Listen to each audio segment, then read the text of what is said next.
थांब मीच वाळत घालते. अगं राहू दे ना आई. ओ वहिनी करा तुम्ही तुमचे काम, जरा नीट करत जा. नाही राहू द्या, करते मी. अहो आई, ते भाजीपाला ना सगळा संपलाय, भाजीसाठी काहीच नाहीये.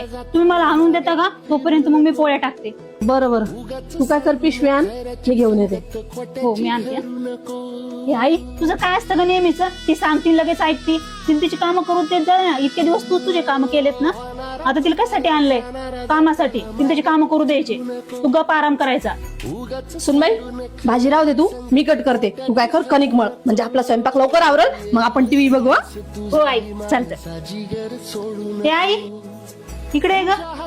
हे बघ आई, ती अजून नवीन आहे. तू जर तिला इतकं लाडात ठेवलं ना तर ती पुढे काहीच काम करणार नाही. सगळं तुला करावं लागल. मी पण माझ्या सासरी कामं करते, मला तिथं कोणी मदत करत नाही. राहिला सुनेचा प्रश्न, तिचं कर्तव्य असतं काम करणं. पायल, तुला कोणी मदत करत नाही याचा अर्थ हा नाही की सगळ्याच सुनांना कोणी मदत नाही करायला पाहिजे. राहिला माझ्या म्हातारपणाचा प्रश्न, तू आणि तुझा दादा कशासाठी आहे? मी सुनेकडनं अपेक्षा का बरं करावी?